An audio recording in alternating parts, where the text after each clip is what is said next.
Hello বন্ধুরা, welcome back to my channel আড্ডায় রূপালী। আশা করি আপনারা সবাই খুব ভালো আছেন, সুস্থ আছেন, আর আমিও ভালো আছি এবং সুস্থ আছি। আজকে আমি আপনাদের সাথে শেয়ার করতে চলেছি পেঁয়াজ রসুন ছাড়া ডিমের একটি চটজলদি রেসিপি এবং আশা করি রেসিপিটি আপনাদের ভালো লাগবে। তাহলে দেরি না করে শুরু করা যাক। আমি এখানে মশলা নিয়ে নিয়েছি, পোস্ত, সর্ষা আরও আছে পোস্তর নিচে, আর এখানে জিরা গুঁড়াটাই আবার এর সাথে বেটে নিব, কারণ গোটা জিরা বাটতে সময় লাগবে।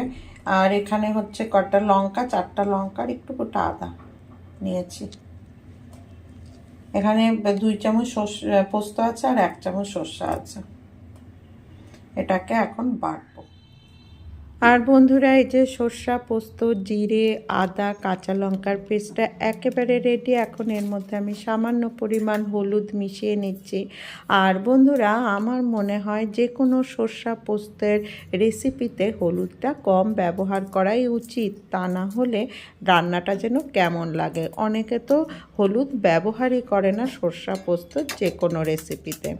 আর এই যে এইদিকে ডিমটা সেদ্ধ হয়ে গেল, আমি ডিমটা সেদ্ধ বসিয়ে নিয়ে মশলাটা তৈরি করছিলাম। আর সেই ফাঁকে ডিমটা সেদ্ধ হওয়া কমপ্লিট। এখন আমি ডিমটাকে ছুলে নিচ্ছি। তো বন্ধুরা, যারা এখনও পর্যন্ত আমার ভিডিওতে লাইক দেননি, আশা করব তারা অবশ্যই লাইকটা এখন দিয়ে দিবেন, কারণ আপনাদের এক একটা লাইক আমার ভিডিও তৈরি করার উৎসাহ প্রদান করে। আর এই যে ডিমগুলো ছুলে নিয়ে আমি প্রতিটা ডিমে এই চামচ দিয়ে একটু করে ফাটিয়ে দিলাম আর কি। আর এই যে এখন আমি যে মশলাটা তৈরি করেছিলাম সর্ষা, পোস্ত, জিরা, আদা, লঙ্কার, সেই মশলাটা আমি দিয়ে দিলাম। এই রান্নাটা করতে একদম সময় লাগে না। যেদিন রান্না করতে ইচ্ছে করে না বা হাতে সময় কম থাকে, সেদিন কিন্তু অনায়াসেই এই রেসিপিটি তৈরি করে নেওয়া যায়। তারপরে আমি এর মধ্যে স্বাদ মতো লবণ আর চিনি দিয়ে দিলাম। তারপরে আমি এর মধ্যে একটু সামান্য জল দিলাম, আর দিলাম হচ্ছে কাঁচা সর্ষার তেল। তারপরে আমি এখন এই তেলটা ভালো করে মিশিয়ে দেব গোটা গ্রেভিটার সাথে। আর এই কাঁচা সর্ষার তেলটাই এই রেসিপিটির স্বাদ দ্বিগুণ মাত্রায় বাড়িয়ে তোলে। তা এখন আমি এর মধ্যে দিয়ে দিচ্ছি হচ্ছে কয়েকটা কাঁচা লঙ্কা। তারপরে আমি এর উপরে দিয়ে দিলাম ধনেপাতা কুচি। তো আমার প্রিপারেশনটা একদম রেডি। এখন আমি এটাকে গ্যাসের উনুনে বসিয়ে দিলাম।